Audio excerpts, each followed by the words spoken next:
pessoal, boa noite. Quem aí já tá chegando? Convidado super especial aí para essa live. Olá, doutora, boa noite. Olá, Mônica. Oi, Laura. Tá conseguindo me ouvir bem, né? Tô conseguindo ouvir muito bem. E vocês? Ótimo, tô te ouvindo bem. Deixa eu só aumentar aqui um pouquinho que minha celular tá baixo. Aí. Gente, olha, a gente tava com essa live já assim, foi bem rapidinha, né, doutora? Mas é um assunto super importante aí que surgiu. E a gente achou bem importante trazer esse tema aqui para a gente poder conversar, trazer orientação, que foi a notícia, né, da filhinha do Thiago Leifert, que foi diagnosticada com retinoblastoma, que é um câncer raro, né, doutora? É raro. E ela tem um aninho e poucos meses, acho que um aninho e três que eu vi, né? Ela é bem novinha. E muitas pessoas não têm conhecimento, eu mesmo, né, não conhecia, esse câncer, mas os meninos vão em dia na consulta com a doutora Gisele. É verdade, Mônica. Então, Desde sempre, estão né? super bem acompanhados, desde pequenininhos. Obrigada. Então, primeiramente, aí, doutora, eu queria que você se apresentasse aí para todo mundo que está assistindo, falasse um pouquinho, né, de você, do seu trabalho, e aí a gente começa entrando aí nos assuntos e com as perguntas que o pessoal já mandou aí pra gente. Tá, joia. Então, Mônica, eu sou oftalmologista, oftalmopediatra. Eu trabalho, né, com criança já há muito tempo. A gente Eu gosto muito de trabalhar com criança, né? Eu fiz cursos de estrabismo, fiz cursos de retina, né? Uveites também, que é uma área que eu gosto muito, né? Aquelas crianças, né, por exemplo, que, né, tem toxoplasmose congênita, né, que é um tipo de uveíte, então baixa visão infantil. Então a gente tem que ter um olhar, né, assim, de uma forma mais global para essas crianças em termos de desenvolvimento, não só da parte ocular, né, mas da parte do desenvolvimento geral, global dessa criança. E a oftalmologia é uma das áreas, né, que é muito importante mesmo para o desenvolvimento da criança. Então, é uma alegria, assim, para mim poder trabalhar com crianças e nessa parte, porque visão, né, a visão ela é muito importante para o resto do desenvolvimento, né? Eu sempre falo que a visão, ela é o sentido que integra os outros, né? Sem uma visão boa, a criança tem um déficit do motor, do cognitivo, né? Do emocional. Então, é importante a gente falar sobre isso de uma forma bem consciente, aberta, e por isso que eu gosto muito de trabalhar com crianças. Gente, a doutora Gisele é uma fofa, vocês não têm noção. Vou contar aqui um pouquinho da história, como a gente se conheceu. Eu tinha vindo, né, de São Paulo para Belo Horizonte. O Miguelzinho era pequenininho. A gente então tava com pediatra nova, né? E aí ela falou, olha, leva ele no oftalmo. Aproveita e leva o Bernardo também, que já estava um pouquinho maior, já tinha um tempo que tinha passado, né? Aí vai eu na saga de procurar uma oftalmo, né? Falei, ai meu Deus, como é que eu vou achar uma oftalmologista aqui? Não conheço ninguém. Não tinha nem colega de trabalho direito para indicar, né? Tava de licença maternidade ainda. Aí, e fui numa clínica, a doutora Gisele atendia lá. E aí aconteceu um monte de coisa ruim na clínica. E a doutora Gisele foi um amor com os meninos, sabe? Super atenciosa. E eu falei, gente, mas ela não encaixa nessa clínica, né? O atendimento dela, que foi super acolhedor, e na clínica era muito diferente, assim, aquela clínica onde todo mundo é só mais um número, né? E aí, depois que acabou a consulta, eu mandei mensagem para ela, desabafando, né, contando isso. E foi um excelente desabafo, né, doutora? Que foi o pontapé aí para você montar seu consultório. Eu fiquei super feliz de ter participado disso. E o consultório da doutora Gisele, gente, para quem for de Belo Horizonte, vai constar com ela, porque é perfeito para as crianças. Ah, obrigada, E os meninos Mônica. se sentem super bem, né? A gente sabe que, assim, né? Quem já levou o filho no oftalmologista, pelo menos uma vez na vida, Não é sabe que não é fácil, fácil. né? Não, não é fácil, não. Não é fácil. Tem que ter, assim, muita paciência, tanto do médico quanto também, né, da família, para poder lidar aí com esse momento que as crianças ficam ali meio ansiosas, angustiadas, né, de mexer no olho. não é Pingar fácil, né? A gente que é gotinhas, adulto, não é a fácil. gente que é Também adulto sou já fica com a mãe. questão, né, da pupila dilatando. Então, assim, é complicado, né? E ter um profissional que atende com esse cuidado faz muita diferença. Então, quem não for de BH, procure um profissional, né, que tenha esse cuidado com as crianças, porque precisa, né? Nesse momento é muito importante.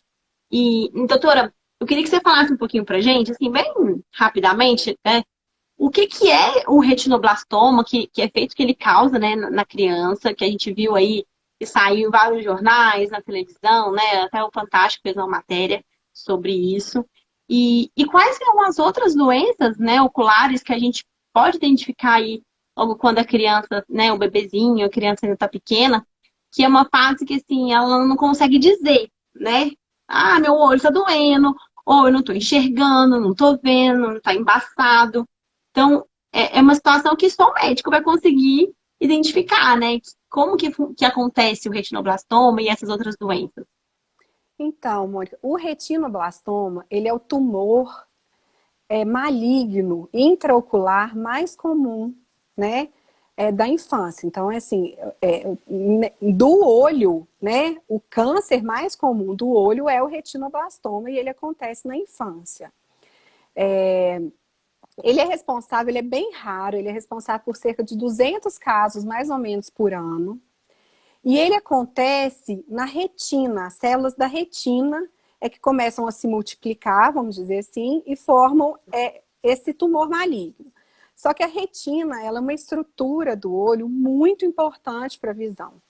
É ela que leva, ela tem os fotorreceptores, que são células que levam o estímulo visual até o cérebro para ser lá processado. Então, quando a gente tem qualquer alteração nessa retina e o retinoblastoma acontece, né, nessa estrutura do olho, a gente pode ter sim uma baixa visão. Mas não só uma baixa visão, porque quando a gente quando a gente diagnostica esses casos mais tardiamente, algumas crianças podem perder o olho, porque tem que retirar o olho do tamanho do tumor, e algumas têm metástase também. Então, quanto antes a gente diagnosticar, melhor é. Mas eu sempre falo que a gente não precisa ficar alarmado. Acho que a mensagem que a gente quer trazer, e que eu acho que a família do Tiago, né, da Dayana, quis trazer assim, gente, vamos levar para que né, para a gente ficar tranquilo. Então, a gente tem, né, os protocolos que a gente precisa seguir justamente para a gente ter uma prevenção dessas doenças mais graves, né? Mas eu insisto até em falar bastante que, assim, o retinoblastoma ele é raro, mas tem outras coisas que também levam à baixa visual que são muito mais comuns, né? Então, por exemplo, se a gente for pensar, você me perguntou sobre as doenças, doenças que podem ser diagnosticadas através do teste do reflexo vermelho, que é o teste do olhinho. Inicialmente, né, o pediatra, 72 horas, dentro dessas 72 horas que a criança nasceu, ele vai fazer o teste do olhinho, seja na maternidade ou no consultório, né? Então, ele vai fazer esse teste e se ele, por acaso, vir um reflexo branco, né, porque a retina, ela tem os vasos. Na verdade, a coroide, ali, a retina, ela tem os vasos.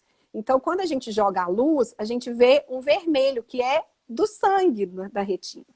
Igual quando a gente tira uma foto, que sai aquele Exatamente, olho sai vermelho aquele olho no flash, vermelho. né? Quando a gente não tem alguma coisa que bloqueia a passagem da luz, esse reflexo vai vir branco. Então, pode ser uma catarata congênita, pode ser um glaucoma congênito, pode ser cicatrizes no fundo de olho, como, por exemplo, a toxoplasmose congênita. Então, que também dá cicatrizes. Tem outras doenças, o retinoblastoma é uma delas, né? Tem persistência do vítreo primário hiperplásico. Então, são algumas doenças que a gente diagnostica já de cara. Assim, uma catarata congênita, a criança vai nascer com aquela catarata. Né? O glaucoma congênito também. Então, são condições que necessitam de um tratamento precoce e rápido, porque senão há perda visual. Agora, se o exame estiver todo tranquilo, reflexo vermelho ótimo, tudo bem, aí a gente vai ver essa criança, o oftalmologista vai ver essa criança entre o sexto e o 12º mês de vida. Então, entre 6 meses e 1 ano, a gente vai fazer uma consulta de rotina. Essa já era uma pergunta, já tem pergunta respondida, né? Só o teste do olhinho que faz logo que nasce não é suficiente. Fiz e tô tranquilo o resto da vida, né? A gente precisa ter esse Não, acompanhamento, né, com a criança. E qual que tanto é a é... frequência, né?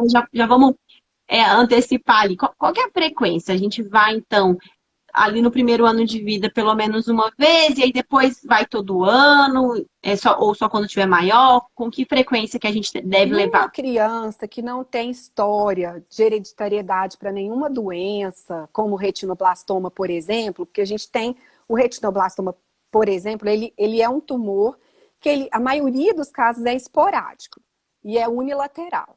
Mas nos casos bilaterais, a hereditariedade ela vem com uma força maior. Então, os casos são aqueles casos que os pais carregam o gene, passam esse gene para a criança, e a criança tem uma mutação ali de um gene que suprime essas células de crescerem. Então, essas crianças, elas teriam que fazer um acompanhamento mais de perto. Hoje em dia, a gente tem até aconselhamento genético, tem gente, por exemplo, que já fez fertilização in vitro, justamente por carregar o gene e realmente observar o embrião que não carrega esse gene, né? Então, existem essas questões. Então, vai depender de uma série de questões. Mas uma criança que nasceu no tempo certo, o teste do reflexo vermelho normal, foi no primeiro ano com o oftalmologista, entre o sexto e o 12º mês, depois a gente vai marcar uma próxima consulta entre 3 a 5 anos, mas preferencialmente aos 3. E nesse ato aí que fica, do primeiro ano que a gente viu até o terceiro, o pediatra tem um papel importantíssimo, porque ele é necessário que 3 vezes por ano, nos primeiros anos de vida, repita-se o teste do reflexo vermelho lá no consultório do pediatra. Por quê? Porque a gente sabe que, por exemplo, o retinoblastoma, ele vai até as crianças até os 5 anos, mas principalmente até os 3. Então, ele pode não estar presente ao nascimento, né? Como no caso da filha do Tiago, né? Que foi diagnosticada lá pelos 11 meses. Então, ele muitas vezes não está presente ao nascimento, pode estar, mas é necessário fazer essa vigilância. Mas quem faz é o pediatra, porque, né, os pais nessa época estão muito indo ao pediatra com mais frequência, né? O pediatra Uhum. está vendo como que está o desenvolvimento dessa criança. Então, ele faz o teste do reflexo vermelho de novo no consultório. Se tiver alguma alteração, ele caminha antes dos 3 anos para a gente. Ótimo. E falando em hereditariedade, tinha uma pergunta muito importante sobre esse assunto. Saindo do retinoblastoma, né? Mas pensando não só nele, que tem essa carga genética, né? Mas, por exemplo, miopia, astigmatismo, né? Essas doenças mais comuns, também são hereditárias ou não? São. A gente tem, por exemplo, os pais míopes. Se um dos pais forem míopes, a criança tem 25%. Se os dois, né? Se o casal for míope, aí aumenta para 50% a chance. Mas o que eu quero também trazer sobre esse assunto é que antes a gente tinha uma população bem menor míope. Hoje a gente já está aí na faixa dos 23, 24% da população míope. E o que a gente tem para frente, aí lá em 2050, é que se espera que 50% da população seja míope. Então a Ou gente tem seja, o não precisa nem fato. preocupar com a hereditariedade, né? Na verdade, a gente tem o fator hereditário, mas a gente tem o fator ambiental. Né? O fator ambiental Imagino ele está que contando se muito. as telas estejam contribuindo muito com isso, né? Com certeza, bastante. Né? As telas, o ambiente fechado, a gente teve essa pandemia, né? Então, assim, é muita coisa online. Então, a gente sabe que mais uma questão que é importante trazer os filhos antes, que, por exemplo, a gente sabe que a alta miopia, ela leva a problemas muito sérios, né? Para frente, assim, pode aumentar a chance de ter glaucoma, um descolamento de retina. Então, é importante fazer essa prevenção Porque se a gente estiver percebendo que essa criança está ficando míope antes dos 7 anos, a chance dela ficar automíope é maior. Então, a gente tem como fazer tratamentos para a gente tentar reduzir essa miopia. Então, por isso que é importante, não é para alarmar ninguém, mas assim, gente, vamos fazer direitinho, porque a gente consegue, com a prevenção, né, não ter problemas mais graves no futuro. E é aquela máxima da infância, né, doutora Gisele? A intervenção precoce sempre vai ser o melhor caminho, né? Com Para tudo, certeza. né? Tudo Para que envolve as tudo. crianças. Quanto antes a gente identificar, quanto antes a gente tratar, né? E auxiliar a criança, melhor vai ser para o desenvolvimento dela, porque vai impactar na infância como um todo, né? E até a vida adulta, né? Com certeza, com certeza. E às vezes assim, a gente faz diagnósticos, assim, a gente fala assim, nossa, essa criança, ela tá com, por exemplo, transtorno de déficit de atenção e hiperatividade. Às vezes essa criança não passou pelo oftalmologista, ela não enxerga bem. Então, aquilo ali impacta também no desenvolvimento dela, né, na escola. Às vezes é só uma questão, ela realmente não quer prestar atenção. Por quê? Porque ela não enxerga. Só que a criança Não não consegue consegue, né? falar. E é importante a gente trazer também uma coisa a respeito do exame do bebê. Ele é um exame objetivo. Ele não é subjetivo. Ele é um exame objetivo. Eu consigo saber o grau da criança a partir do 6º mês sem essa criança dizer nada para mim.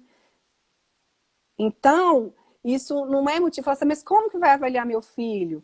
Tem formas de avaliar crianças que têm atraso de fala, por exemplo. Existem formas da gente saber e é objetivo.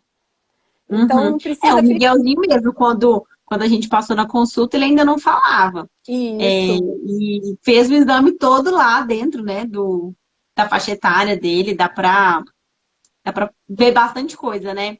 dá. E tem uma pergunta aqui que mandaram, que eu acho super importante, já que a gente está falando disso, né? A Mirelle mandou aqui agora. Para eu passar na consulta com o oftalmologista, eu preciso que o pediatra me encaminhe ou eu posso simplesmente ligar para o oftalmologista e quero marcar uma consulta com meu filho? Na verdade, assim, não precisa que o pediatra encaminhe, né? A gente já tem. Os pediatras costumam encaminhar já para a gente, né? Entre o 6º e o 10º mês, né? O 12º mês.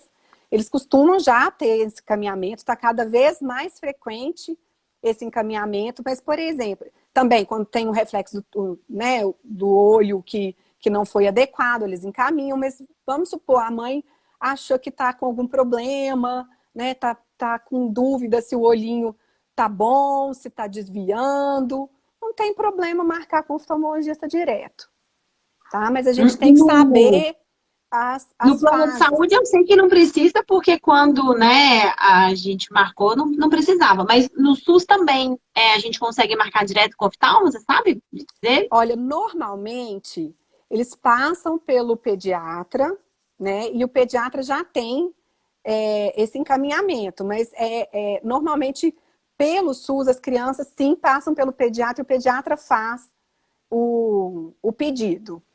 Uhum. É como se fosse também o médico de família, né, do que tem no SUS, para Exatamente. acompanhar, ele vai direcionando, né, Isso, o aí ele vai atendimento. mandando, né, encaminha para o otorrino, né, encaminha para o Uhum. oftalmo, né, já tem Certo. toda a rede já se faz aí. E doutora, o teste do olhinho, então, como você explicou, né, o pediatra vai lá, vai passar a luzinha para ver se vai ter aquele reflexo vermelho. E uma coisa que o Thiago e a esposa falaram, né, no depoimento que eles deram, é uma dica de, né, os pais em casa, né, tirar foto, né, do filho, ver se com a luz do flash vai ficar vermelho. E aí muita gente está tirando foto do filho agora, né, à torta e direito para ver se vai ter esse reflexo. Fazer isso é de fato eficiente ou não?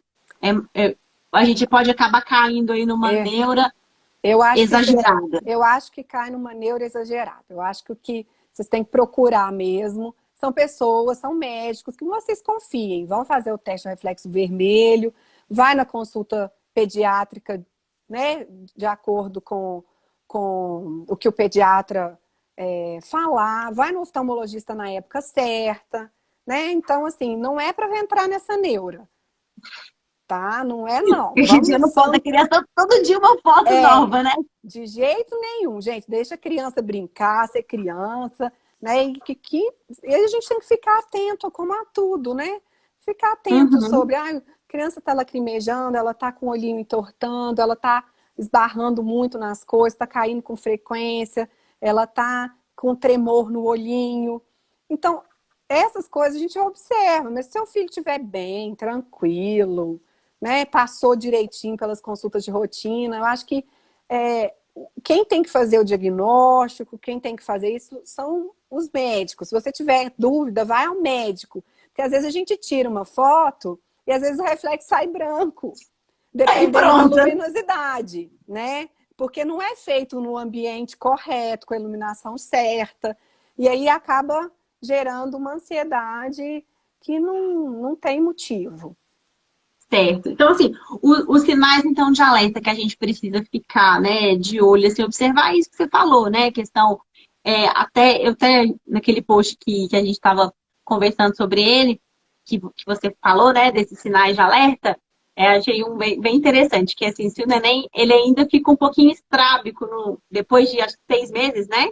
Na verdade, a gente considera até o 4º mês, sabe? Até o 4º mês.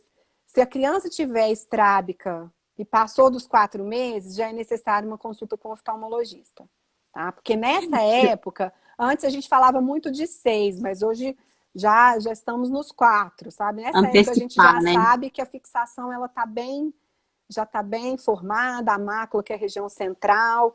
Então, tá estrábico, com 4 meses, pode ir. Eu tenho uma história disso, muito engraçada. O B, para quem não sabe, o Bernardo, meu filho mais velho, ele é prematuro, nasceu de 34 semanas. E quando a gente foi, né, na UTI, na primeira vez, né, horas depois, né, que ele nasceu, ele estava no incubador e no dia seguinte a gente pegou ele no colo. E aí, quando a gente pegou ele no colo, o Glauber, né, viu ele a primeira vez, ele era todo com um olhinho assim, estrábico, assim, né? E eu já tinha lido, não sei porquê, não procurei sobre isso, mas eu já tinha lido que era comum o recém-nascido ter um certo grau de estrabismo. Então, quando eu vi, eu não me assustei com aquilo, né? Eu vi, ok, a informação estava ali na minha cabeça. O Glauber não fazia ideia disso. E aí, tipo, uns 2 dias depois, a gente conversando, eu comentei disso com ele. Que eu tinha visto isso e tal, e que as poucas fotos, né, que a gente fez, dava pra ver ele com o olhinho assim. E aí eu falei com ele, tipo assim, nossa, eu vi que é normal criança nascer assim. Ele parecia que tinha saído assim um peso das costas dele. E ele falou assim, nossa, quando eu vi, eu fiquei tão triste dele ser estrábico. Mas eu pensei, não, mas ele tá bem, é só isso, não tem problema.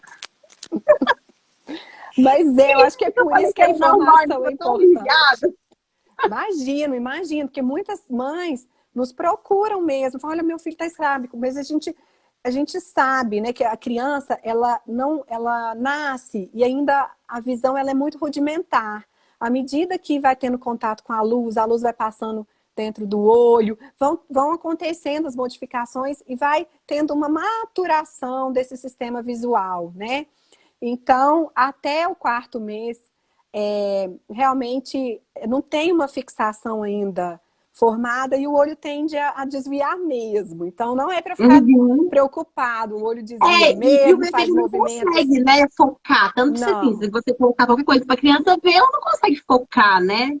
Agora, a partir do 4º mês, né, aí realmente se tiver estrábico, pode procurar. Agora, Mirelle mandou uma pergunta aqui. Mitos de vó. Diz aí se é verdade ou se é só coisa de vó mesmo. Ela falou que a avó dela ficava brigando quando ela era criança de ficar entortando o olho, fazendo careta e entortando o olho. Ela brigava que não podia fazer isso, porque senão o olho ficava torto mesmo. É só coisa de vó ou pode dar algum problema mesmo? Gente, isso é coisa de vó.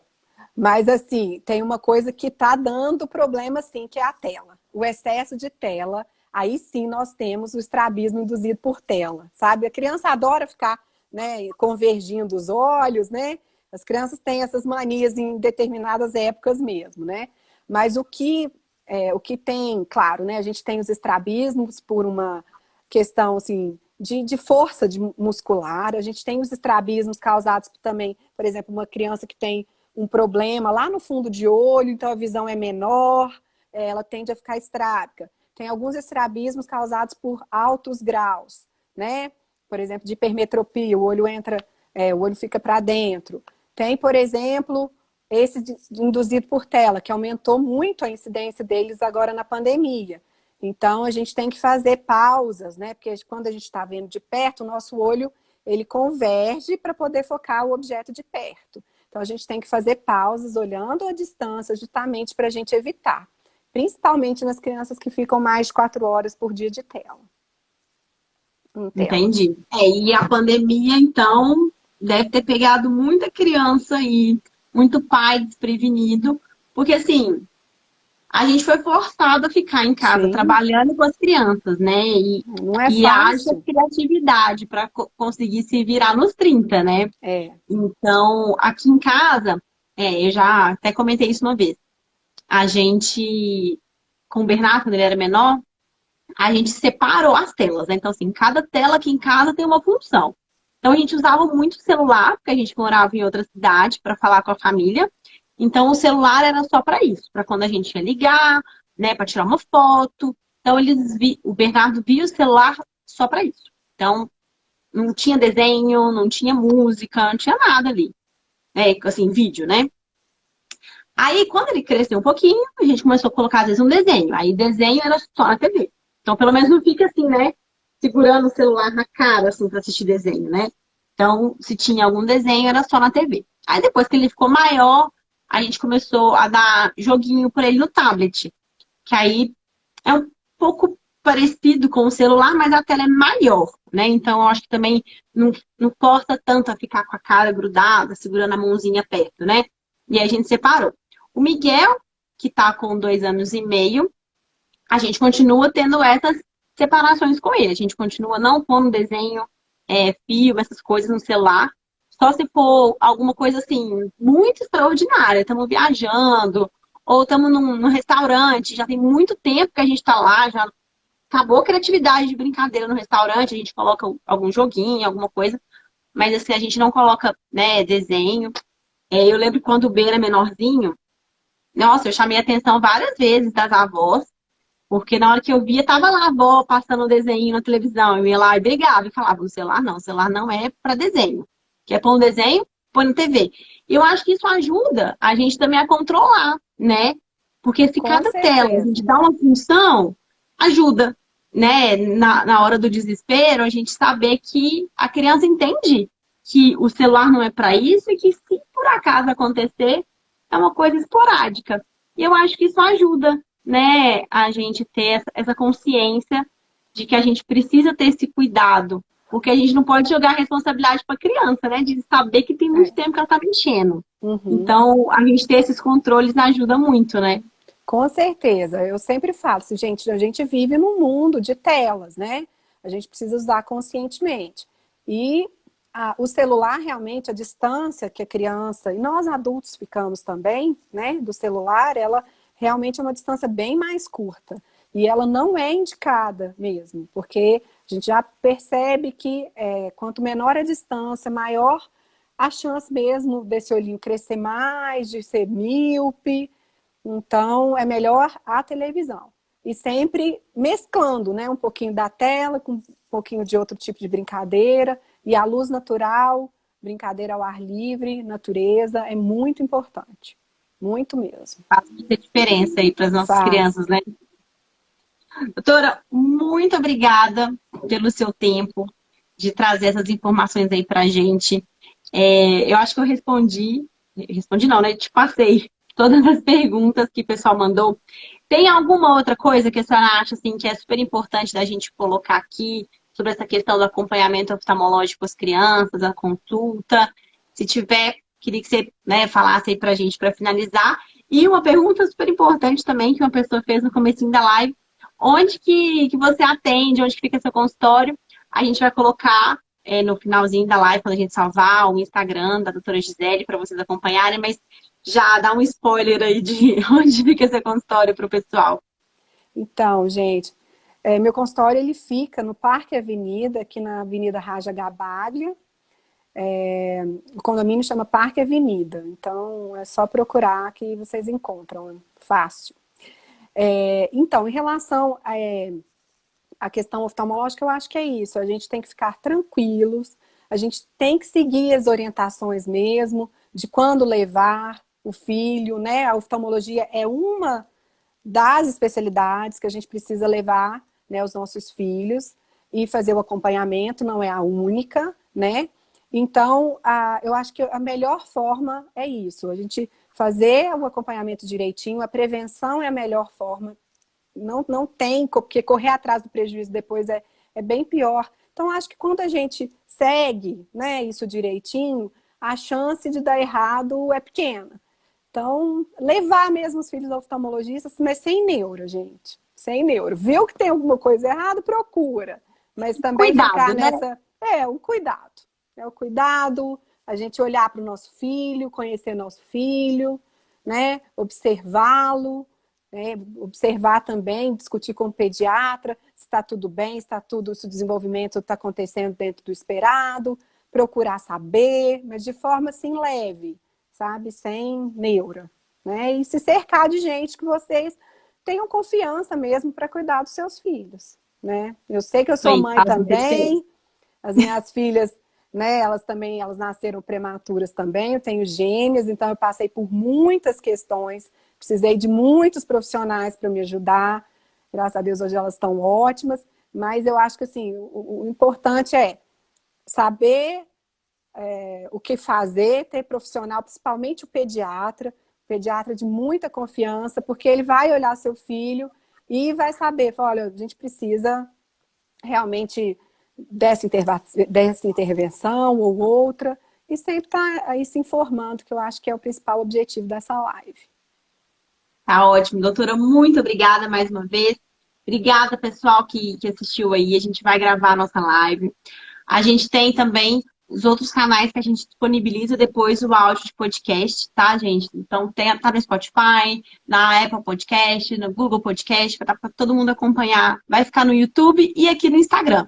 Então, não tem desculpa para não acompanhar e ter essas informações aí, espalhar para todo mundo, tá? Então, boa noite para vocês. Boa noite, doutora Gisele. Boa noite, Mônica. Boa noite, Laura. Obrigada. Com os meus meninos. Obrigada e agora pelo convite. Com todo mundo que vai poder participar e ouvir. Boa noite para vocês, pessoal. Boa noite. Até a próxima. Até tchau, a próxima. Tchau.